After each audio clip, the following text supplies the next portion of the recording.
Happy Pride, everyone. I am so excited to be here today chatting with a friend of mine who is also a co-worker, Stephen Banks.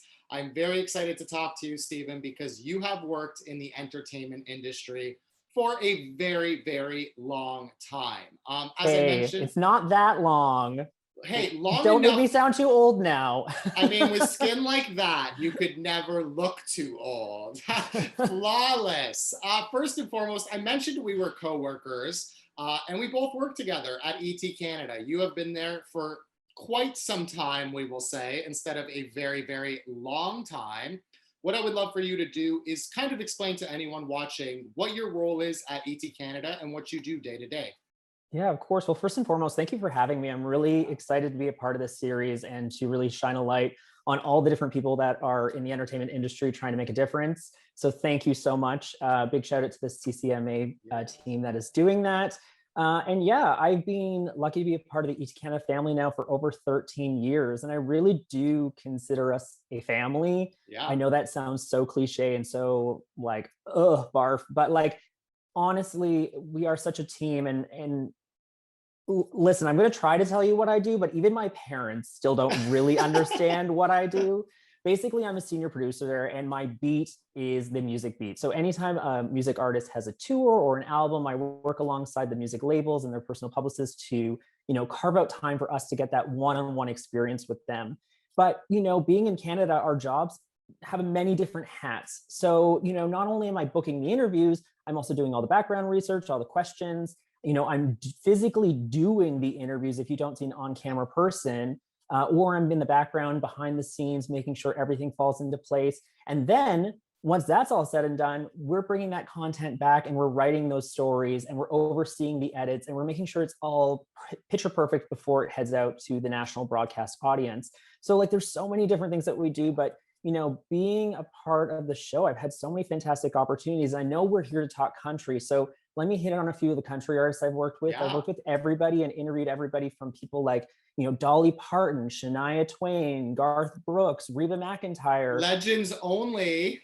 Legends only. And I've also been backstage and worked with people like the Luke Bryans of the world, the Carrie Underwoods, the Kacey Musgraves, the Dan and Shays, the Darius Ruckers.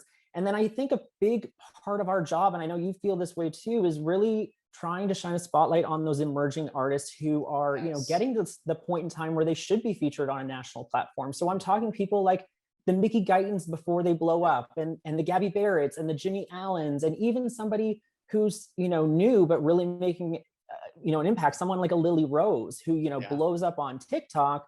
And it's just so open with her sexuality and her messaging that, it really allows us to give her a platform to push her and amplify her voice. Absolutely. Well, you mentioned, it's funny you say that, like, even your parents have a hard time understanding what you do, because that is so true. The job of a producer or a senior producer, you are wearing so many hats. And I do think you kind of covered it there beautifully, because I don't even know what to say when my friends ask me, like, what do you do day to day? I'm like, well, where do you want me to start? Do you have a favorite memory from your time at ET Canada? Of course, we're talking country here, but just, you've worked with so many celebrities over the last 13 years. Is there a story or a celebrity that you can tell us about that you just had like the best experience working with? So I get this question all the time, and I'm always so tongue-tied because, as you know, I've really worked with everybody and anybody in the entertainment world. And I don't say that in a bragging manner. I say that it's just been such an opportunity in my life. So I'll give you a few key hits. I mean, I've worked since day one with Shawn Mendes. I interviewed Shawn before people kind of knew who Shawn was in Universal Music Canada. It was like when they were launching him, there was thousands of girls outside in the parking lot. And this kid was like, not sure what's going to happen. He had no idea these girls were going to eat him alive. And, we've really just grown with him as an artist, and he's been so good to us as a show. And we just love to see him grow and, to really become this global superstar that he is. But I've also had some really fun experience and really interesting ones. I've had drinks with Lady Gaga. I have accidentally seen Katy Perry in The Buff. So some context, we were on set of a photo shoot and her dress broke. And she is just this strong, empowered, confident woman. And she literally just kept the conversation going like nothing had happened, and then walked away. And I turned to my producer, my coworker, and I was like, did I just have a stroke? And she's like, no. And I'm like, did that just happen? She's like, it did. And I was like, okay, well, you know what? Good for her. She's got that confidence. Why not? And then I've also, like, I've had the opportunity to be on actually, this was wild. I was once on the Florida Georgia Line cruise when they launched that. That was an experience. And, I've also flown all around the world for the job. Having these relationships with these celebrities after 13 years, you really build a trust. And, even when things aren't always happy, Michael Bublé has been a dear friend of the show and a good friend of ours for so long. And, when his family experienced going through cancer with his youngest son at the time, he really stepped away from the spotlight. And when it was time to come back and re-enter the entertainment world, he reached out to us and invited us to come to Dublin, Ireland, and do one of the first sit downs with him to talk about, experiencing that traumatic event with his family. And, Michael was so open and so honest. And I have to say, it's really lovely to see people do that. And I think you can agree that when you hear the true honesty behind these celebrities and you understand that they are human beings, and you understand that they face these same things that everybody else does, it really connects, and it really makes those people watching at home realize that maybe they're not alone, and maybe that they're also experiencing similar issues as well, be it a child going through a devastating illness, or even being something as open about your sexuality, or getting married for the first time, or having kids, or like graduating high school. So those are the kind of stories we try to create and relate to our audience. Yeah, you brought up a great point there. Like, I think the great thing about you, without putting you on the spot and saying it, is you are always such a professional, and I respect that about you. And it's something that you actually taught me you've taught me a lot, because I came to ET Canada much later than you were there. So you have taught me a lot, but just watching you on set and how you deal and handle with stress and things is really inspiring, because you always handle and conduct yourself in such a professional and friendly manner. And like you said, I really do think that is why so many people feel comfortable coming to ET Canada to talk about difficult things. So that is really special. And I think that's why you're such a huge part of the show. As I mentioned, wait, I just have to say that is the nicest thing that you've ever said to me. And you and I have this great rapport. To be honest, Stephen and I get in trouble sometimes in the office because we like to have fun and bicker like gay guys like to do. And our boss is sometimes like, you can't say that to each other. I'm like, yes, we can. Like, we say stuff all the time. So A, that's the nicest thing you've ever said. So thank you. And B, my best advice to anybody who's watching out there who wants to be, a part of the entertainment industry is, people don't remember exactly what you say, but how you made them feel. And of course, that's a famous quote by Maya Angelou. And, I truly stand behind that. And I think you have to lead with, dignity, but also be able to take a joke every so often. I mean, if you see me in the field, I like to make fun of myself in the best possible way, because you can't laugh at yourself. Who can you laugh with? So that's absolutely right. That's what you have to do. Well, it is Pride Month. Happy Pride. Like you mentioned, I'm so excited that the CCMA really is shining a light on, the very real queer community that exists either in front of audiences or even behind, like yourself. It's super important that they're doing this. So thank you again, CCMA. What was your coming out story? You've been openly queer as long as I've known you, but what was your own coming out story and journey like, Stephen? Yeah, it's funny because I feel like when you're in the entertainment world, at least behind the scenes, and you're a man working, it's more like assumed you're gay or queer or part of the LGBTQ plus family. And, I love that, because I love there's such a community and there's such a welcome and arms wide open, right? But, not everybody has that same experience when they come out. Not everybody has that same experience growing up. I'm originally from Ottawa, and Ottawa, I'm an 80s baby. So Ottawa was very conservative at the time. I grew up in a loving household with parents who, had friends that were part of the LGBTQ plus community, but we never spoke about it. And it was not that being gay, and I'll use gay because I identify as gay, was spoken about in a negative term. But if you looked at the role models who we could look at in the screen at that time, we're talking, the Will and Grace, the Queer as Folks, The Birdcage, To Wong Fu, Thanks for Everything. These are all amazing, like, classic movies and TV shows, but they were also very stereotypical, right? Like the spectrum of what you could exist as a gay person was either you were innately the Mask for Mask Brian Kinneys of the world who were out or sleeping, the Will, or the Will, or you were the Jacks, right? Yeah. Where you were like overtly flamboyant, or you were, you know, put in this like genre of like a drag queen almost, and there was no conversation that was positive about, you know, trans people at the time. There was no spectrum of, you know, people talking about not being non-binary. So, you know, I didn't know my own journey. I didn't know what I wanted to be and who I wanted to do, like, you know, who I wanted to include and love in my life. And, you know, I think like most guys, I started experimenting with my sexuality around puberty, but it wasn't until I moved away from home and came to Toronto and went to school that I really became comfortable with who I was as a person. You know, I was really lucky. I'm a monogamist. I know that's like frowned upon by people, but I love monogamy. That's a great way to be. And I love relationships. So like, you know, I was really lucky to have a really positive first year in Toronto and a great experience, and be with someone who I'm still very near and dear and friends with to this day. And then when I came home after first year university and I came out to my parents, I think like most queer kids, there was the what if, like the what if, no matter how loving and supportive my family is, like what if they look at me and say, get out. And which is a very real possibility, because a lot of parents, like I think you're leaning towards your parents were very accepting, as were mine, but we're lucky in that case because not everybody has that situation. Yeah, and I have to say my heart goes out to anybody who doesn't, because, you know, I only had the experience of I came out to my family and it was arms wide open, and it has only ever been since. And don't get me wrong, there's been things that are learning lessons for both of us on both sides of the coin, and it's to this day.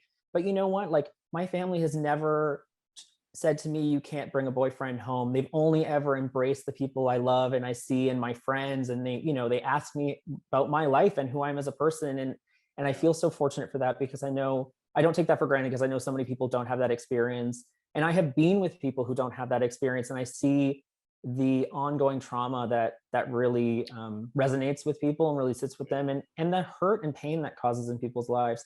But what I will say to anybody who is going through that at home, you know, there is a community out there that loves you, and there's a community that's out there that will accept you. And the thing that I love about the LGBTQ plus community is that you make your own family. And so a great thing about being part of this family is I am fortunate enough to have my biological family who loves me and supports me, which is, I know is rare, but then I also have this amazing other family of friends and colleagues and coworkers and people who, you know, have really become a home away from home. So, yeah. Absolutely.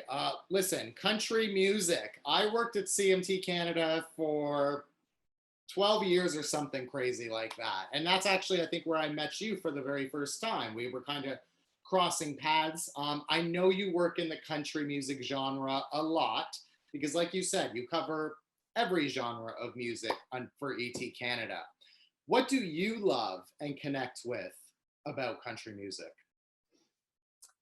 Oh God, what don't I love it and connect with country music? I think, you know, there's something about country music that is just so joyful.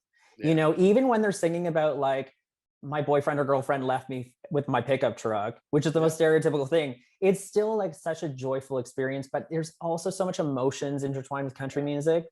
And I just love that the majority of country artists and the people that work in the country music world are just so genuine and real. And I'm not saying that pop stars and rap star artists and, you know, all aren't, but there's just, you know, the music and the message that's being shared in the country world is just something that I think we can all experience. And especially coming from Canada, where, like, let's face it, we live in such a huge country with all different walks of life. I mean, country can relate to everybody because it's about heartbreak. It's about, you know, finding that first love. And it's also like the Carrie Underwoods and the Miranda Lamberts of the world saying like, screw you, you broke my heart, which we've all been there. So, you know, to see country music evolve and change over the years has been amazing, because now we're starting to enter, you know, a part of country music where people are starting to feel genuinely comfortable with their own journeys and confident to be able to live their own their own authentic selves in front of the spotlight. And now we're starting to see even more messages of love and acceptance, across the board. Yeah, like listen, there are so many queer artists out there, but I feel like in country, the genre is a little behind in a lot of ways. And that's just not even in regards to queer artists, it's in regards to Black artists, it's in regards to, females even being played on radio anymore. There's a lot of issues that exist within country music. So we have to call a spade, and that is 100%. 100%. It's not the tea. It's 100% the truth. It's, unfortunately, you're right. It's a genre that we've been talking about the lack of females on country radio now at ET Canada for, I will say, 6 years or longer, and not even when we entered the conversation, we're still behind the swing of the pendulum. We've been talking about the lack of Black artists in country music and the lack of support for Black artists in country music, and 100% the queer community hasn't necessarily been embraced arms wide open. And I think, what surprises me, and I'm sure you can relate, is behind the scenes in country music, there's all shapes and forms. But for some reason, it's being the ultimate whitewashed, cisgendered, male-driven industry for so many years. And, that takes, unfortunately, time to change. Now, are they starting to change? Yes. Are we seeing a lot more growth? Yes. Enough that I'm happy? No. I mean, I want to see people of all shapes, colors, backgrounds. Music is the international language, right? So why can't we have everybody included in this genre? Why can't we have everybody have a moment to step up and say, my heartbreak is of worth to you because it's the same heartbreak you experience. We all experience love. We all experience pain. So obviously when it comes to women, we're seeing a lot more women being played, right? But then you look at someone like Mickey Guyton, and Mickey Guyton is an incredible superstar. I'm so happy that the world is finally picking up on her amazing ways. But, even she will admit, yes, she's a woman of color, but that's not enough. It's not enough that we have one woman of color being played on the radio now. We need more than one woman of color. We need more than one queer artist. And I think that blends into something you and I know we're going to talk about, but even someone like when TJ Osborne came out, good for him. Everyone's journey is their own. I'm not going to shade anyone for taking the time to be ready to live their authentic self in the public eye. There's so much more weighing on people in the public eye that you don't even realize. I think so many people want to be celebrities until you understand what that means. And it's a lot different than you think. It's a scary world. It's a scary world. And you have people judging you and calling you out for things that, you wouldn't be called out or judged for if you were just living at home as a private citizen. But I mean, having somebody like TJ Osborne, who's this global superstar, Brothers Osborne, come forward and say, I'm a gay man, identify as a gay man, is awesome, because it allows that maybe the emerging artists who are questioning, do I need to hide myself and hide my genuine self to be successful in this business? It allows them to maybe enter this industry and say, no, I can live my true authentic self. I can enter this one step closer to being who I authentically am. I mean, TJ Osborne, that is, major for the country genre, because I think, he is the first openly gay artist signed to a major record label, which it's 2021. That in itself is a crazy statistic. But beyond that, do you think that TJ's coming out will really inspire others to do so? Or do you think there will still be that fear? Do you think it's still unknown for them? Because once they hit the road, I'm sure TJ is even a bit apprehensive and even probably nervous, not to put words in his mouth, about how some of these smaller markets may react to a gay performer on stage. Like, listen, you go to LA and New York and play shows, there's not going to be fear there for TJ. But I think when you're playing the smaller markets around the US, being an openly gay man, is still a bit scary, especially within the country genre. Yeah, I mean, as you said, we can't really put words in TJ's mouth. I can only hope Yeah. that knowing him and knowing them, because I've worked with them so many times, I like to think in my mind that the brothers Osborne are like, F all those people. You know what I Yeah. mean? Like Yeah, F yeah, them. for We're sure. going to do what we're going to do. And because this is who we are and this is the talent that we're going to Yeah. present. But you are 100% right. You know, going to Nashville, there is still a sense of being a closeted lifestyle. You know, I go down there and I'm just who I am and people embrace that. But you know, you see the fear and you see the idea of being marketable in these smaller markets and the smaller towns. But I think with time that changes, because when you have people like TJ Osborne come forward, you then reach a whole demographic that maybe you and I weren't even reaching before. You know, when an amplified voice of somebody who comes from a community that doesn't necessarily get the spotlight all the time is all of a sudden in the spotlight, you know, maybe that non-binary kid in Timbuktu, or that little gay boy in a small town, or the young woman who is come to realize she's lesbian, you know, sees somebody else living their authentic self. You know, things can change, and you know, we can kind of move that giant mountain a little bit more. I think the sad thing is that, you know, we talk about TJ being the first openly gay artist signed to a record label. You and I both know, and we're not going to call out any names, but you and I both know there's a lot of artists who are gay and queer and lesbian and bi and part of the rainbow family who refuse to come out. But again, you can't force them. It's their journey. It's their choice. But I commend TJ for doing it, because I do think it will really help a lot of kids who are sitting at home, and maybe help even not even kids, maybe help those people that have been living the closeted lifestyle for so long, thinking that they're in the wrong, to realize that, you know, love is love is love. So love is love is love. That is absolutely right.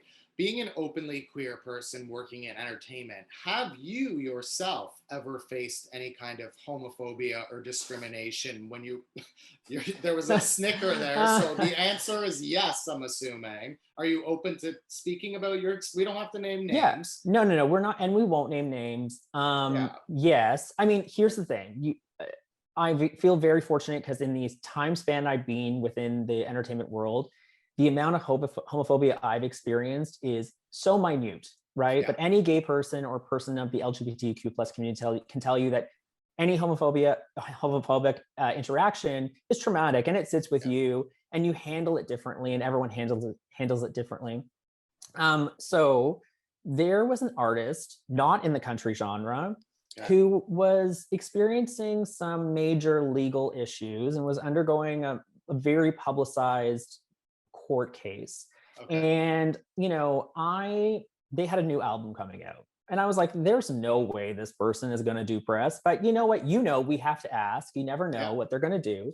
So I asked, and it turned out that contractually they owed their label one interview for Canada.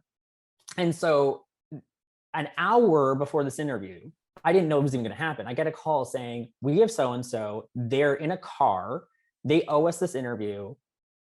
If you want it, great, but you can't talk about the court case. And I was like, so I went and talked to my team, and, you know, just to be transparent, this sometimes happens in our world. You know, we decide, and we really want to make sure we're authentic and that we're genuine and that we are transparent with our viewers. So sometimes when things like that happen, we acknowledge that on air, being like, you know, we weren't, you know, or we reevaluate and we say, no, like we won't talk to you unless you openly talk about these things. But in this case, we thought, okay, let's move forward and we'll do this. So I'm waiting for this artist to walk in, and this artist is significantly bigger than me. And the person walks in, and the publicist is like, oh, this is Stephen. He's Ken. I'm like, oh, hi, pleasure to meet you. Nice to meet you, blah, blah, blah. Without even saying hello, not even a hello, he looks at me and he turns to his publicist and goes, and I apologize. He goes, I ain't talking to no faggot. In front of my face, like I'm not there. And, you know, in my mind, it was probably only a second, but in my mind, you know, I ran through all the scenarios of like, how am I going to handle this? And I chose to handle it with comedy.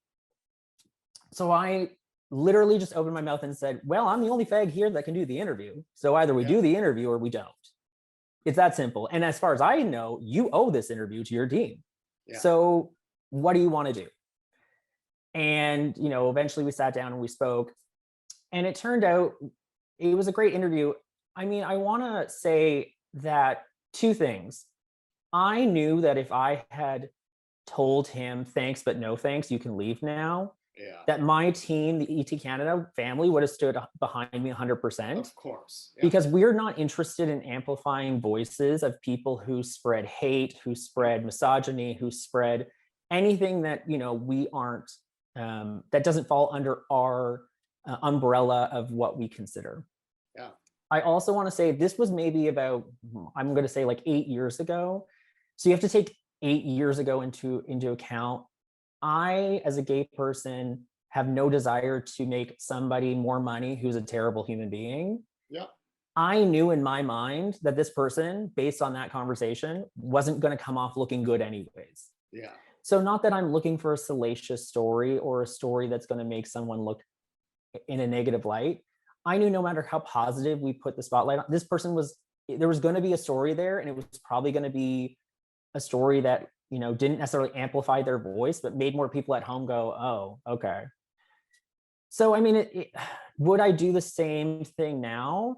Probably not. I think now, I mean, I think now in this day and age, I'm at the stage where if someone were to say that to me, I'd say, thank you very much, you can leave. Because I also know now that, like, again, I don't want to give a platform to anybody who isn't there to make a positive statement, to, you know, there's individuals that, like, you know, that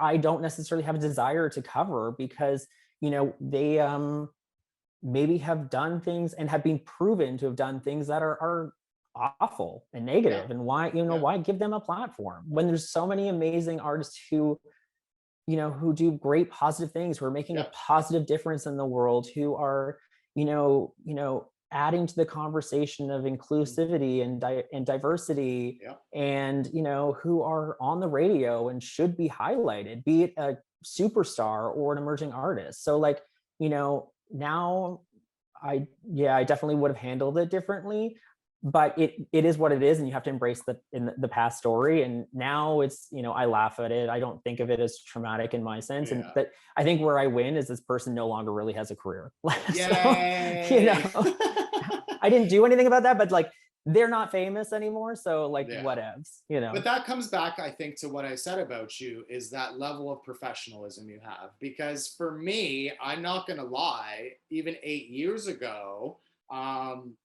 I probably would have popped off.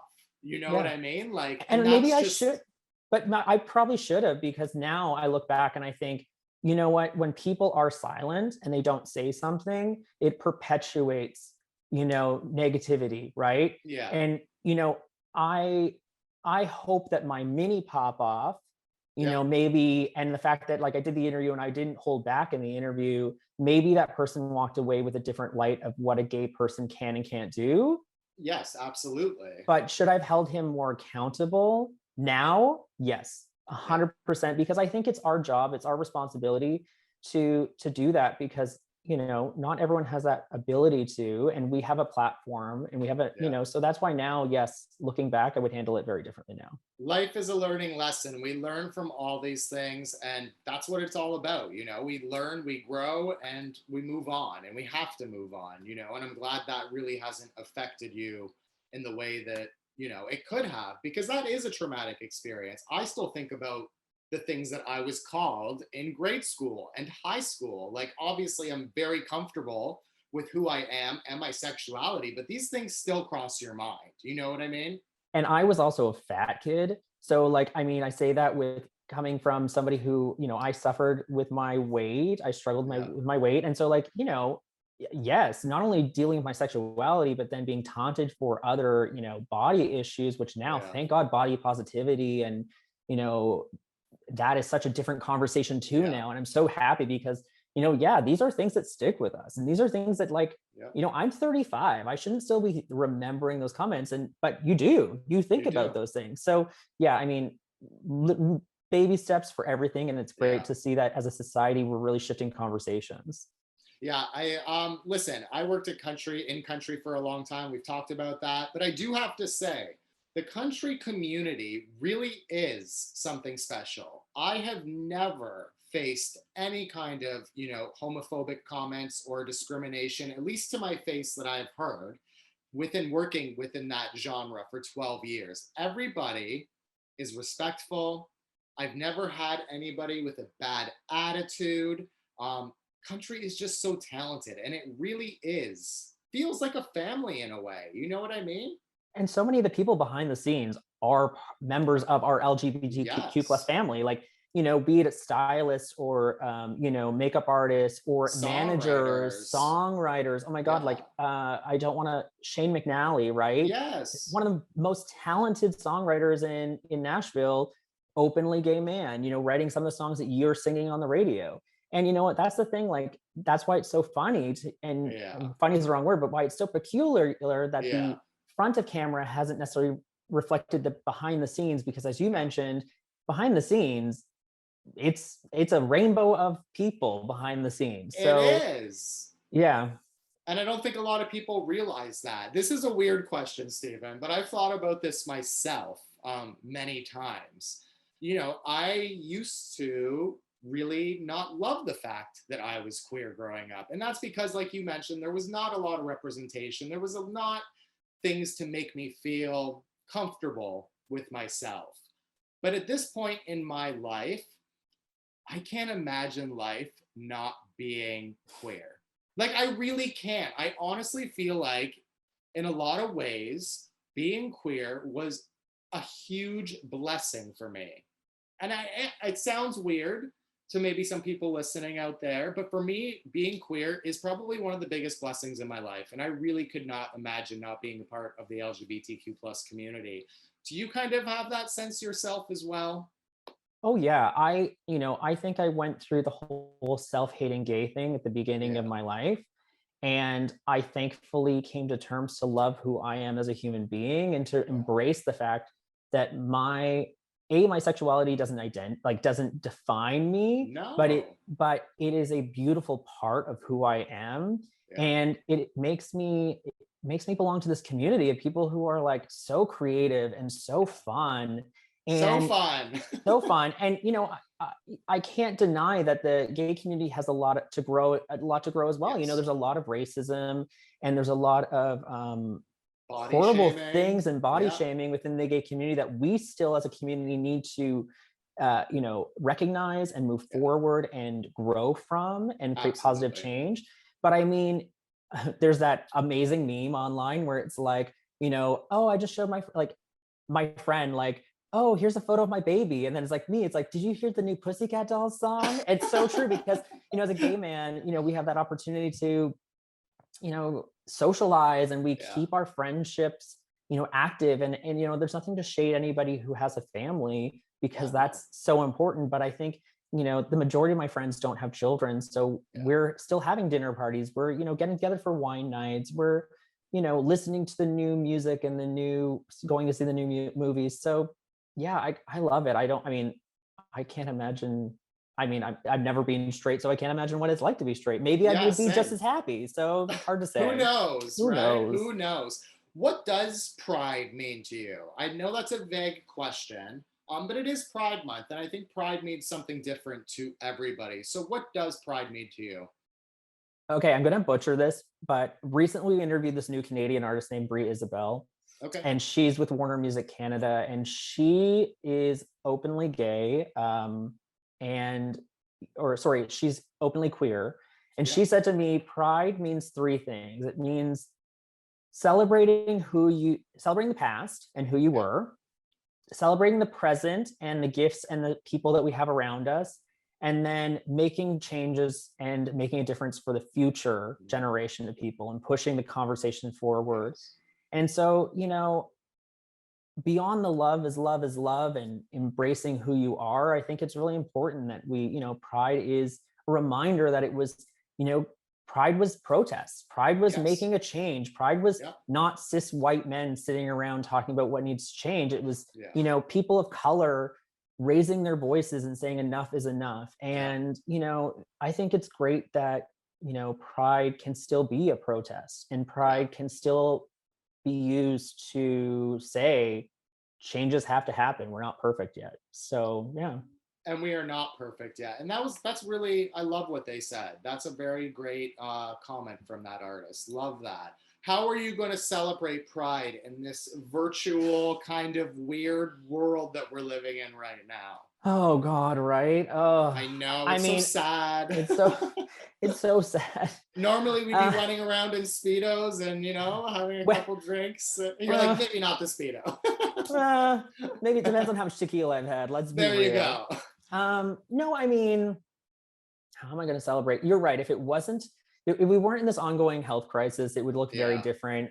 You know, I live right downtown Toronto in the gay village. So normally it is a 7-day festival of like nonstop bars and friends and celebrations and food. We're in an area now still, unlike the rest of the country that's been locked down for so long, but things are starting to slowly change. So a very core, very, very tight bubble of mine are probably getting together at a cottage to celebrate safely. Yes, of course. You know, as you can in this day and age. So hopefully we'll have some debauchery up there, but you know, keeping it safe within the restrictions and what's legally allowed to happen within the area that we're in. Of course. What would you say your hope would be for the queer country community moving forward? Let's say 2022. What would be your hope? What would you love to see happen for queer country artists? I would love to see more queer country artists on every platform. Yeah. Be it digitally, be it radio, be it TV. You know, so many artists come to Easy Canada wanting to be on our show because within Canada, and I say this in the best possible way, we are looked at to be the pinnacle, right? Yeah. Artists work their whole lives to appear on our show. Yeah. And you know, not everyone is at the level yet to be on the show, but there's so many stepping stones along the way. And whether that's, you know, to be on someone's podcast or to do an Instagram live or to get into those smaller radio stations and have those one-on-one conversations, you know, we need more people to acknowledge that there's so much talent out there. And that, as I mentioned before, people's sexuality don't identify who they are as a person, but it amplifies who they are. And it really can help shine, you know, a multifaceted look on everything that they do. I mean, you've seen it. There's artists like, I mean, even people like Trixie Mattel doing the country album, Orville Peck, amazing. You know, Orville Peck is a great example because, you know, someone like Shania Twain, icon. Like there's no getting around it. Shania Twain, icon. Doing a collaboration with Orville Peck. Talk about using your platform that you have to amplify a voice, and a voice that is so talented. I mean, so like, talented. I don't know about you. The minute he starts to sing, like, I feel like my clothes start slipping off. Like, he's got the sexiest voice. And so, like, you know, using, and even something like TikTok, you know, like TikTok is such a great thing now. You know, we used to talk about, oh, well, they have so many followers on Instagram and Twitter.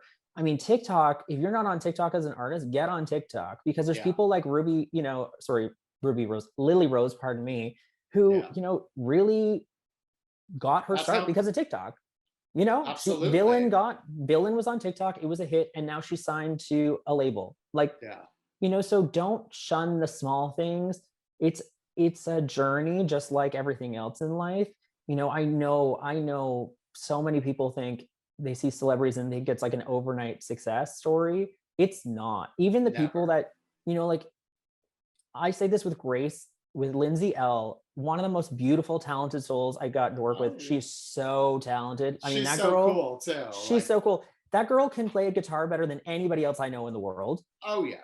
But you know, talk about a journey. It's been a journey for her. And I say that with nothing but love and respect. I remember there was years where like her team would come to us and say, we have this amazing, talented person. And it just didn't align at the time. Yeah. But then slowly and surely we started to do things. And as her profile grew and we grew our relationship with her, I mean, now she was just at the, CMT like music awards. She's on every award show. Yeah. She's kicking butt. And like, people grow over time. And so that's, what I hope for the LGBTQ plus queer community, country, is that they get more access and more options to do things. Yeah, and you did hit on something great there that I think is important. Everybody dreams of, oh, I want to sign a record deal, I want to do this. But if you're a queer artist, start putting your stuff out. Like you said, put it out on TikTok, start releasing it on Twitter, because you and I, and especially you working in music at ET Canada, you've seen that one TikTok or a viral video in any way can really change your career and your life. So there are so many options now in 2021 to get your music out there, to get your queer country music out there. And I love that people do have those options, because we've seen people just rise from that. And those fans that you earn are the most loyal fans. Because, it's one thing to have a song on the radio, but it's about getting the second song on the radio. It's about getting the third song on the radio. And the people who do that are the people behind the scenes and the fans. There's if you don't have that fan base to support you, you're going to be the one hit wonder. And, no one wants to be one hit wonder. It's not like you start your life and you're like, I really want, dream. Yeah, it's nobody's dream. Just one hit. Just one hit, please.